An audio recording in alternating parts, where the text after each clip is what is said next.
Hello and good evening to the Daily Grind here on Latte Firm. It is Thursday, the 7th of August, and 24 hours after a painful defeat to Villarreal, albeit in a pre-season friendly, Arsenal fans have lost their minds. Are we ready for the new season? Is Arteta under more pressure given the last two defeats back-to-back season pre-season friendlies? I am delighted to be joined by my good friend Sammy Mockbell of the BBC. Sammy, welcome to the firm. How are you? I'm all right. You okay? I'm good, man. I'm good. I see you've had a very good holiday. Did you enjoy the break with the family? Yeah, no, tanned up, and no, we did enjoy the break. As we were saying just off camera, there is taking your taking your holidays during the summer holidays in the transfer window is is a very different experience because your phone's still going and you just inherently want to pick up the phone and then send out a few texts, and then all of a sudden you're involved, and then there you are. But what I must say is sort of working on transfers is much more comfortable on the sunbed with the kids in the pools in front of you than I'm here in the office trying to chase the occasional story. So yeah, it wasn't too bad. Welcome back. I mean, your tan is sensational, if I may say so myself. Welcome to everybody watching. Thanks for tuning in to tonight's show. Please do drop a like on the video. And if you enjoy the content, subscribe. We have lots of great guests coming up. We've got Ask Blog, Henry Winter on Monday. We've got Kieran Maguire to give us a financial perspective next week. The Late Night Lounge is back tomorrow. And of course, Sammy is here tonight. So tonight we're going to talk about what do these two defeats mean, Sammy? If anything, I want to get your thoughts because some fans have lost their minds. They take it very seriously. Old habits creeping in. Oh my God, we're not ready. Other fans don't really care. It's just pre-season friendlies. Doesn't really matter. We're just going to get going at Old Trafford. Then we're going to talk about not the activity so far, but whether you think we're ready, whether you think the activity we've done so far is enough for us to move the needle and get competing for the Premier League. We'll then talk about potential outgoings. It wouldn't be a show without putting you on the spot a little bit just to kind of get your thoughts on maybe some outgoings and maybe some missing pieces from Arsenal's jigsaw. And I'd love to get your thoughts on what is going on at Newcastle. Alex Isak, one-to-way striker Alex Isak, still there, but maybe not quite there and not being played in their games. And their main man, Benjamin Sesko, now has gone to Manchester United. So let's tuck into the content. Straight away, I'm sure you've seen some of the outrage. I couldn't even bring myself to bring up that score against that lot, but we did lose to Spurs. And of course, we lost to Villarreal yesterday. Some Arsenal fans have lost their heads, Sammy. Why is it so important? If this end of the spectrum is it doesn't care, it doesn't matter, and this side of the spectrum is it does matter, I'm right over this side. It doesn't matter. It's pre-season. The key thing about pre-season is, yes, it is the intricacies of the philosophy and trying to sort of develop new styles and the kind of the tactics that the manager wants to implement going into them. It's about refining those, but it's also about fitness, getting your fitness levels up in the safest possible way that you can. And we only have to look at the injuries that Tottenham have had with James Maddison. He's done his ACL. A matter of half an hour ago, Chelsea have confirmed that Levi Colwell has done his ACL. So if you think Arsenal are having a bad pre-season, spare a thought for those two clubs.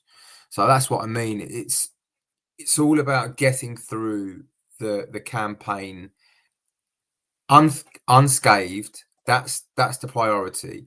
Making sure that your fitness levels are up to scratch, and then just bedding in a few, your new players and some new ideas. But the results ultimately do not matter. You're not going to remember this. At the end of this season or the forthcoming season, you are not going to remember that Arsenal lost to Villarreal on a Wednesday night. You won't even remember this. You won't even remember the score. You scored the goals. It doesn't matter. What does matter is, 8 days from today or 9 days from today when you play Manchester United in the first game, and I think that's the key here. Not the pre-season friendlies. I think you're spot on. And listen, I've said on last night's match reaction video for anybody tuning in, it's on the channel feed. I don't care about the results. But I understand why some of the frustration comes from some of the things that we've seen in the performances. And I got to say, Sammy, I think it's further compounded by the fact that we've not had any international football during the summer holidays. We're sort of waiting excitedly to see this new Arsenal with our new signings, and all 6 of them played last night. But there were some things that are sort of creeping in from seasons gone by, the sort of vulnerability of being caught on the break, the lack of fluidity and penetration in the final third. Not really getting that supply to Victor Gyökeres. Obviously, it was a mishmash team. The team was rotated. Odegaard and Rice and co. didn't even start. They sort of came on as subs. Like, it is absolutely fitness, minutes in legs, sharpness. But do you understand some of the frustration from some of the Arsenal players? And what do you make of like all the rising pressure, I guess, on the gaffer over the last 4 hours? I can understand. I can understand the angst, and I can understand some of the reaction, particularly in the social media age where everything is just so volatile, isn't it? There's never any grey area. It's just either black or white. You're either amazing or you're absolutely awful. There's no nuance to it. So taking that into consideration, yeah, I get some of the outcry for sure. Do I think it's warranted? No. I think, if you start losing back-to-back games come in 9 days time, then yeah, I think absolutely. People, fans should be worried. With regards to pressure on the manager, I don't think there's any internal pressure on the manager at the moment. I would say things can change, obviously, but you do get this. You do get a sense, maybe externally, from supporters that they're maybe running out of patience a little bit. Look, Father, you'll know, you're much more tuned into the narrative regarding Mikel Arteta than I am in terms of the fan base. I don't necessarily get the sense that it's a fever pitch at the moment, but given the frustrations of consistently coming second, and that sounds ridiculous to say that you've had amazing seasons. Finishing second is bloody difficult, right? But I get the frustrations of finishing second because you want to finish first. So taking all of that into account, and now obviously the 2 difficult results in pre-season. Okay, maybe I get it, but yeah, I think I think what we need to reserve judgment for when the actual season and the competitive football starts. Mate, I think you're excuse me, I think you're absolutely spot on. I think I have noticed that there is a lot of noise about Mikel purely on socials, in the ground. I think it's very much, we're all sort of unequivocally behind him, but there is a lot of loud noise on social media. I can understand some of the frustration because the biggest currency in football is trophies. We all want to win. We're desperate to win our first Premier League title in over 20 years, and we've come so close, and that's what makes it really sort of frustrating and so painful. But the pressure is definitely on the gaffer. Now, if anybody wants to watch my thoughts on the game last night, we're not going to deep dive into the performances. You can check them out there on the channel feed. But Sammy's obviously here, so I want to get your thoughts, Sammy, on whether you think we're ready. I mean, look, we're not going to go through the individual players that we've signed. You came on the show, a couple of weeks back, and we talked about these individual additions and the contract renewals. But despite the results yesterday, United is coming up away at Old Trafford in just 10 days' time. Do you think, or have you seen enough, or are you confident that Mikel Arteta will get the boys ready to hit the ground running? Yeah, no, I think the business that Arsenal have done so far will strengthen the starting 11. I'm convinced of that. I think just from watching Martin Zubimendi alone, I think he's absolutely made for the way Arsenal play. I think if you give him a month or 2 to bed in, I think that he will definitely push the dial. I think the key signing is the Gyökeres one. Is that if that's a success, right? If that's a success and that goes the way that Andrea Berta and Mikel Arteta want it to go or expect it to go, then you will push Liverpool very, very hard this year. But that's the missing piece. That's the vital piece. It's the finishing touch. It's the strawberry on top of the cream, right? If that goes well, then I think Arsenal have a very, very good chance of at the very least pushing Liverpool all the way. Do I think they're ready now? They could still, they could still do with a left-sided option. So maybe they're not, but I think they're 85% of the way there. If they can get a left-sided player in before the end of the window, then I think they would have had provided that it's up to standard and a quality signing and a player that can go straight into the first team and play regularly, then I think they've had a near kind of perfect transfer window. Well, we'll talk about potential incomings in just a second. I'm with you. I think there's still some work to do. But, Sammy, I want to get your thoughts on potential outgoings. And look, I'm going to blitz some names up on screen, as you can see. Arsenal fans will be wondering, and they've probably got their favourites or their least favourites, rather, that they want to see out by the club. Just very quickly, player by player. Sambi Lokonga, year to go on his contract, hasn't done anything really of Arsenal. Went on loan to Luton, went on loan overseas last season. Do you expect him to move on? Is he going to be loaned? Might we get a fee for him this summer? He's definitely a player that the club, I don't think it's a secret that the club are looking to offload. I think they would like to do that on a permanent basis. I think that'd be the ideal with a good fee. If not, I think they'd then be open to maybe doing a loan towards the back end of the window. He's got no real opportunity of playing any sort of substantial minutes in the Arsenal team next season. So I think it's best for all parties really that his sort of tenure at Arsenal comes to an end. I think, as I say, they will look to do that on a permanent basis. If not, he'll be available for loan for sure. Yeah, the Jakub Kiwior, Polish defender, came in towards the back end of last season, 25 years of age, did a really good job. Some would say that his value is at its highest now. Is he someone that you think Arsenal might be looking to move on?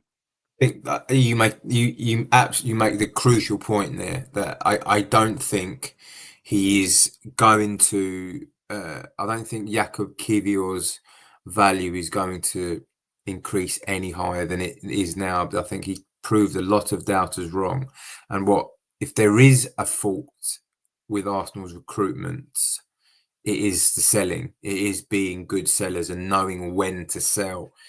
If you're going to sell Jakub Kiwior, I think this is the summer to do it. Off the back end of an impressive end to the season in Gabriel's absence, he proved a lot of doubters wrong. But then equally, that isn't to say that he's going to keep Gabriel or William Saliba out of the team. And obviously, having signed Christian Mosquera as well, there's even more competition there.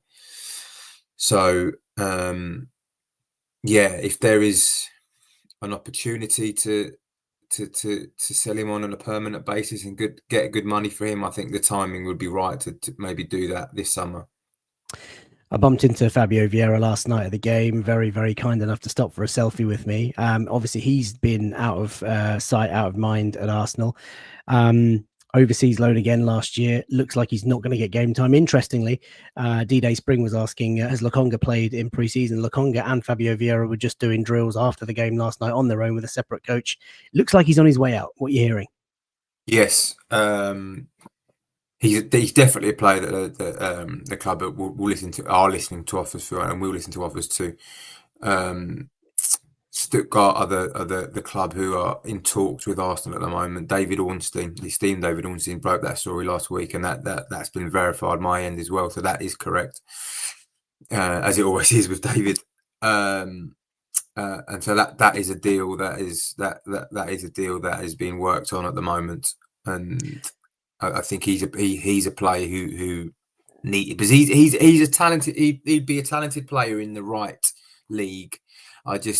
A part of me thinks that the Premier League is a bit too robust for his frame, and he probably needs to go somewhere where he might have a little bit more time and a bit more space to operate in. You're just not going to get that. in the Premier League, unfortunately. Yeah, I completely agree. No doubting his natural talent, but sometimes the environment's just not right for you. We've got to get a fee for him, really important, as we do need to get a fee for Zinchenko, rumoured to be linked to Fulham, maybe one or two other London clubs. Any truth in those sorts of rumours, Sammy? I haven't heard those, and I've not had those verified. But you know, like all the players that we're discussing here, maybe not the sort of the two at the end there, but he's a player that the club are actively looking to listen to sort of get offers for and listen to offers for. Big impact first season, second season as well. But obviously his involvement in first team matters has kind of gone off the radar a little bit. Certainly last season, and I think he's a player that's surplus to requirements. You've got so many options now in defence, particularly at fullback, that I just think he's the team has evolved so much to a point where I think it's almost outgrown Alexander Zinchenko. But we shouldn't forget the role that Alexander Zinchenko has played in getting Arsenal back to where they are at the moment.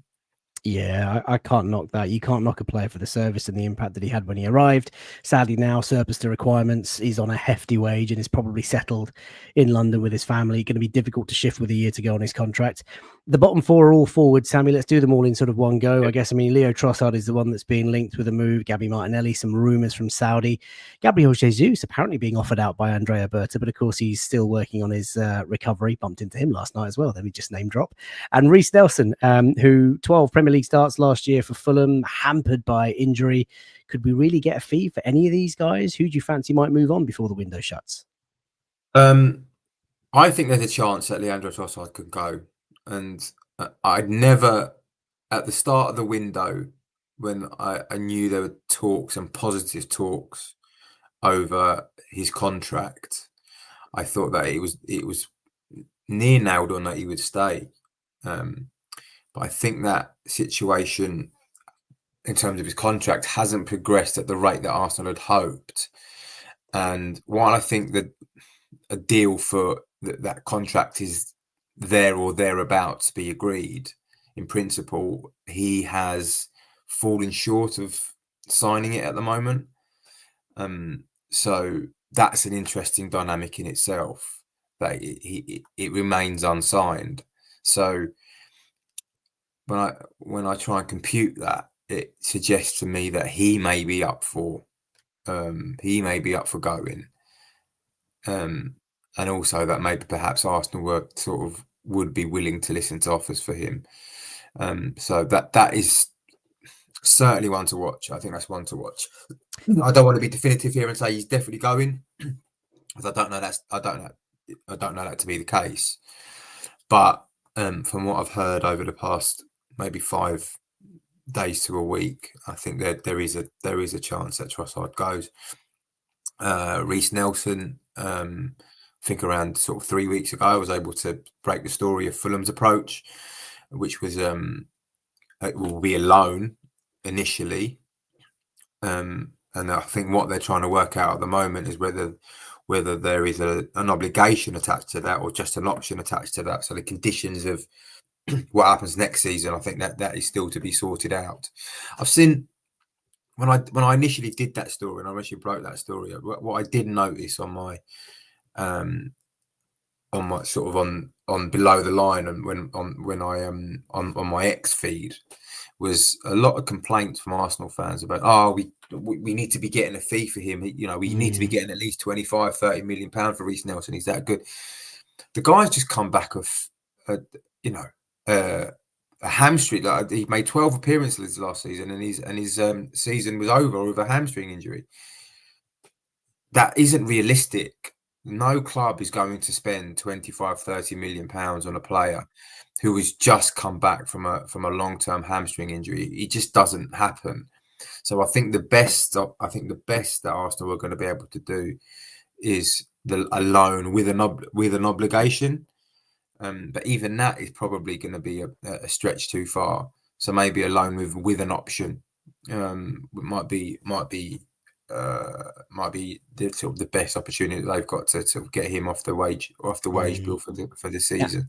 And he's on a big wage, you know, Reece. He's on He signed the reportedly, contract, yeah, absolutely, yeah. six figures a week, Yeah. much like Eddie Nketiah was. So again, Mhm. you know, you think about wanting to command a big fee, you got to have a club that's willing to pay that big fee and take on that sort of salary, because he's not going to go for a pay cut. Gabby Martinelli, Dave, a channel member and Patreon member, says that heard that Arteta has blocked a move away from Martinelli. That came out of the rumours from Saudi. I mean, is he sort of being wrapped up in cotton wool by the club? 23 years of age, of course, has been a bit quiet the last couple of years, but has scored more goals from open play than Bukayo Saka, Sammy. That really surprised me when I found that over the last 3 years. What do you make of that? Yeah. My understanding of that situation is, so at the start of the window, I had a conversation with someone with good who with good connections, and he alluded to the fact that Gabriel Martinelli wouldn't be available this summer, owing to the fact that because last season perhaps wasn't his best, there was probably an internal admission that they wouldn't be able to attract his book value in the transfer market because of his performances.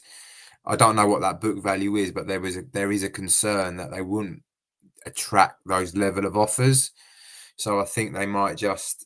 So I think it has been decided that they will hang on to him for at least another season, and maybe revisit that situation next year, in hope that he has a good season, and he may become an untouchable, or if he does have a good season, maybe they'll get that book value that they would like to get out of him. So that's the situation. But the interesting dynamic, and I think I might have mentioned this before, I don't know, I can't remember, is that my understanding is that in one of the next two windows, either this one, so the next three windows, either this one, the January one, or next summer, I think one big name has to go to just to recalibrate and rebalance the books. And could that be Gabriel Martinelli? Maybe not this year, but if he has a good season next year, and that there are takers for him, and they can, if Arsenal can generate some sort of auction, then I can see that in the not too distant future. I think also, Sammy, we just have to recognise that the journey that Mikel Arteta has taken on with this squad, at some point, you're going to have to lose someone that you like and someone that you're fond of. They're all likable boys. These are I hate to describe them as this, but these are the bad apples of a really good orchard. Do you know what I mean? So, like, to lose one of these would obviously be sad, but like, we're getting to a point now where every player in every position is actually very, very likable. So at some point, we're going to have to make a really tough decision. Thanks for all the chat coming, by the way. There are well over 500 of you watching live right now. Please do drop a like in the video, subscribe, of course, if you're enjoying the content.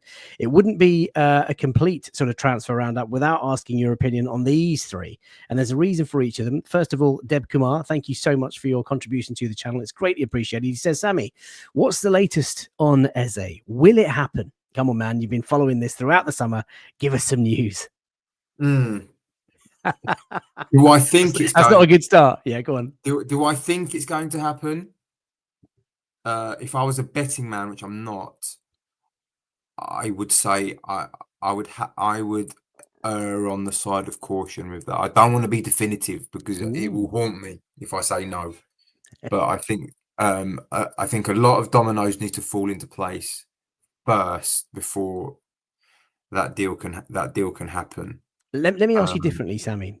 If, as of today, right now, with all the stuff that you may know and may not have shared yet and what you've sort of heard, are you leaning more towards it happening or not happening? Just right now, as things stand. Not happening. Not happening. Not happening. Okay. Appreciate that. Thanks for bursting my bubble. Assad, welcome to the show. I'll tell you what. I'll explain. Let me explain go on. The reasoning behind it. From what I understand, the way that the club, the recruitment team view Eberechi is as a 10, right? So if you look at the squad, I know you don't necessarily play with an out and out 10, but if you look at the players in the squad who can play in that position, it's Martin Odegaard, who is the captain, and then there is Ethan Wanyeri, who has just signed a 5-year contract, and the club are putting a lot of faith in. So if they were to sign him for a 10, if they are still looking at him as a 10, then common sense tells you that there isn't any space in the squad for him. Now, where I think there might be leeway is if they can sell Leo Trossard and maybe one other. Leo Trossard is almost like this multifunctional forward, right? Who can play left. He played false 9, didn't he, at some points last season? Yeah. So he can play across the forward. So Trossard is multifunctional. If Trossard was to go, you would then need a replacement, and Eberechi Eze could arrive as a multifunctional forward that can play across the front line. Potentially, more often than not, probably on the left, because that's where he's needed at the moment. But he can fill in the other areas.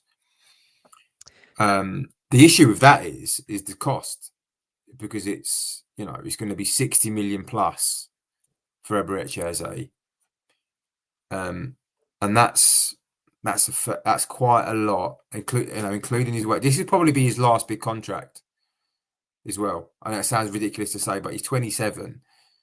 This is a big contract. He needs to maximize this opportunity if it is to come this summer. So all in all, so the cost will be a factor as well. So if you take all of that into account, I think there are still quite a few obstacles to overcome before Arsenal go hell for leather for Eberechi Eze. Probably wake up in the morning and they've made a bid and he's signing. But that's my understanding of the situation at the moment. Oh man, you've broken my heart. Mike Jones asked, and I don't want to say it, but of course, that lot up the road have suffered a horrific injury. You said at the start of the show. Does it mean that maybe they accelerate their pursuit of him? What I will say about the situation is, I think I from what I understand, is that Eze is prioritising a move to Arsenal. If he was to go, Arsenal is the club he wants to join. So you do have that leverage in your favour. Equally, his representatives have a very close relationship with the guys at Tottenham. Saying that, they've also got a really good relationship with Andrea Berta, because Andrea Berta's got a good relationship with everyone. So maybe that doesn't really count for too much in terms of from the Tottenham perspective. But yeah, I can see Tottenham being interested in him as a 10. But it will again come down to cost and whether they believe that a guy who's 27 and who will cost 60 million plus is worth it, because the resale value from there on in will be sort of significantly less. Yeah. Okay, well, look, that's one to watch. Let's see what happens.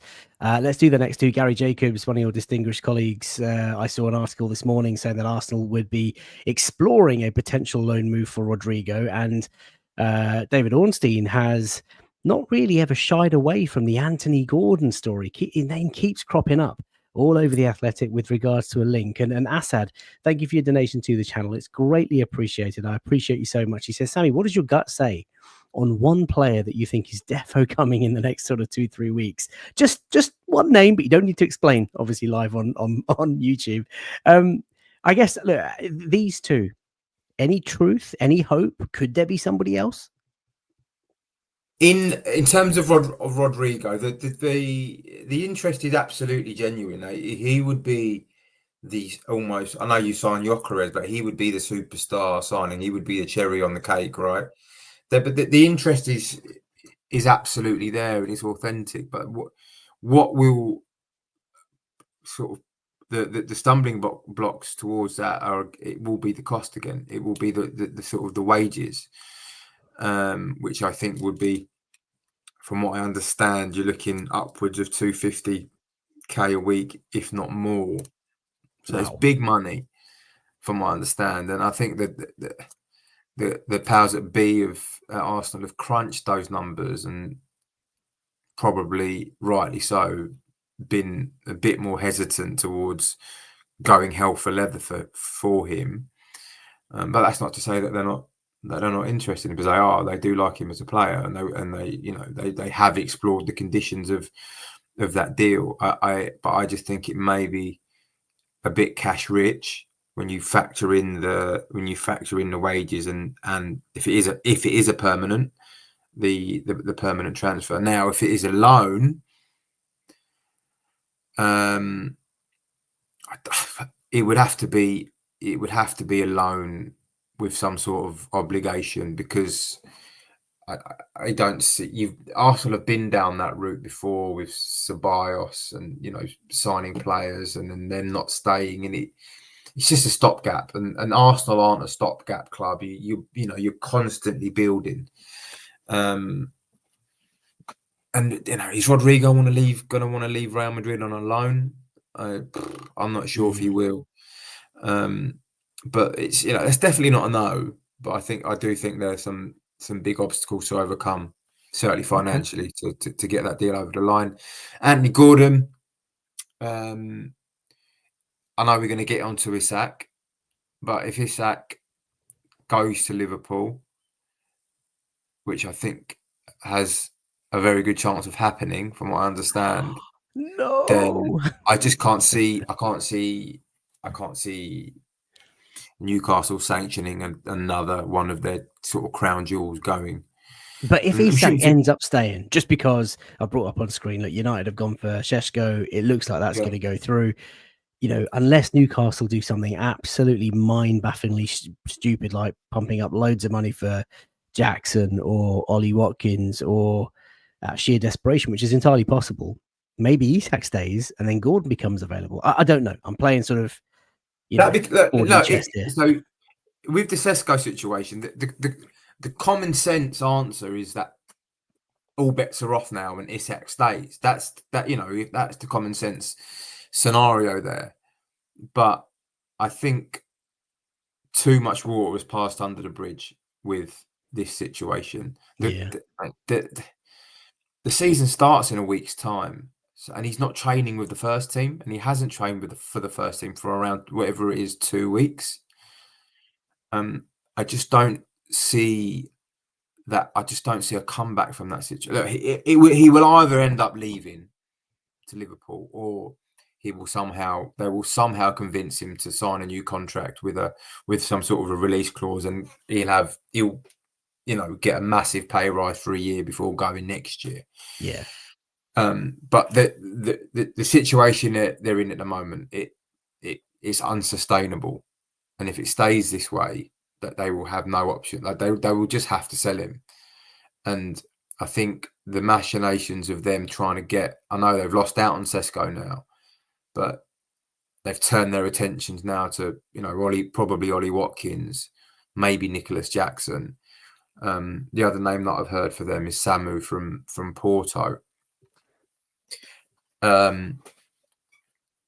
So it does seem like they're determined to get another and that's without Visser, Johan Visser, who is going to be Callum. Is probably going to be Callum Wilson's replacement. But it does seem to me, and all the evidence that we have, and all the information that I have, is that they're looking for a new number one striker, Newcastle, and that can only mean one thing, because Ollie Watkins isn't going to go to Newcastle, best to sit on the bench, nor is Nicholas Jackson. So, and Benjamin Šeško certainly wasn't. So they're looking for a they're looking for an Isak replacement in order to get that deal done, because I think Newcastle know as well that situation is just it can't be redeemed. I think that it's gone. It's gone too far, and I think he'll go. Yeah, it feels like the relationship has just become irreconcilable. And like you say, though, Sammy, you know, football is a funny game, and money talks. And if they can secure him for another year, maybe they do that, and maybe we're back in the race next summer. I don't know, but you've burst all my bubbles. Raybeam says someone or something has put a heavy voodoo on Newcastle this window. I mean, just to close the show, what are your thoughts on what's happening at St James's? Because they've not signed. Have they signed anyone? Who did they buy? Elanga. They bought Elanga. Signed Elanga. And that's it, right? So, you know, they're supposed to be this wealthy club, and, you know, do they care about PSR? I don't know. But like Eddie Howe will be mightily disappointed. And even Isak, he's probably sat there thinking, well, you've not even done anything of note to make me want to stay. If anything, I've lost my strike partner. He's gone to West Ham. Yeah. Newcastle fans will look at the situation and they'll say, if we can keep Alexander Isak, then it would have been a successful window. But that is just the wrong attitude. Yeah, and sure, that's on Ramsdale, of course. Yeah, but this was the summer to build on something. You know, they've got back into the Champions League. They won their first trophy in was it 70 years? I think it was. This was the summer to capitalize on all of those accomplishments last season, and build something and build towards a brighter future, and a future that would see them consistently qualify for the Champions League. But they haven't done that. And, you know, there will be, I think Newcastle are aware of PSR and the financial constraints. And I don't think they want to overstep that mark. And where Newcastle will struggle, I guess, to a point, is that they're just not as commercially successful as the likes of Arsenal, Man United, and Liverpool. They're just global brands. That trio of clubs, are so big that they generate money all over on all four corners of the planet, which then allows them to spend almost freely, I guess, to a point in the transfer market. Newcastle don't have that. They've got a very loyal fan base, and the Tyneside is such a hotbed of they're fanatical up there, and they love their club. But they're not the global brand that Man United, Liverpool, and Arsenal are, unfortunately for them, which means that those sort of the financial purse strings that need to be sort of held back a little bit more than they are at the sort of those three clubs we've just mentioned. Yeah. Sammy, this has been fascinating. I've got to just do a slight U-turn because I think we've just dropped all the doomsday bombers tonight. Guna has asked about 75 times. Can you ask him who's our most likely signing at left wing? So look, leave us with this. If we had to sign one left wide player, I'm not saying that we're going to sign him, but who would you say is the front runner? Who do we have most interest in? Where do you think the interest is most concrete? Where the interest is has the most concrete and the most validation is Eberechi Eze. It genuinely is, but I just think things have to. There are certain things that have to happen first before that deal can happen, and I just wonder if all of those dominoes can fall into place in the space of the sort of, what have we got left? 3 weeks, basically, just over 3 weeks. Whether all those dominoes can fall into place, I'm not sure that they can. But if Trossard goes and Nelson goes and Vieira goes, then we may be having a very different conversation. But at the moment, there are obstacles in front of that deal happening, and it's also that do they want to Because if they're not going to sign him as a number 10 and they're going to sign him as a versatile attacker, multifunctional attacker, is he the best one on there for, you know, is he the best on the market to do that? And you have to bring that into play as well. So I think there's still decisions to be made, but he's definitely, like, the interest in him is genuine, and they have explored those conditions. It's not dead. It's not completely dead, but far from it. But I just think there are things that need to happen first. See this? The smile's back. I'm back in the game. I'm back in the game, Sammy. That's what I'm talking about. Listen, ladies and gents, boys and girls, thank you so much for tuning in tonight. Really appreciate it. Everyone's happy now. Let's see what happens. There's a few weeks to go, like Sammy says. Can Andre Alberta get 1 or 2 out the door? And can Eberechi Eze finally finish off writing that story? Former Highland boy, obviously went to Palace, done some amazing things. Can we bring him home, he says. Anybody wants to follow Sammy, he's available at @SammyMockbell_BBC. Sammy, it's been fantastic. You've been so kind with your time. You've really helped out the channel. We've done some wonderful things on this channel over the summer. You've been one of my favorite guests. I really appreciate you. And of course, I'm loving you on Last Pundit Standing as well, which is insane on the BBC. Really, really good show. And everybody watching, thank you so much for tuning in. We've got the Late Night Lounge tomorrow night, the Friday night show. Saturday, Sunday, we'll be back with a couple of features. Monday for Patreon members and channel members, Henry Winter will have a sort of season preview that'll be released later in the day or the week. We've got Arsblog, we've got Kieran Maguire to talk all things finance. We've got so many guests coming up. If you enjoy what you are watching, please do subscribe to the channel and look after yourselves. We will see you tomorrow. Take care.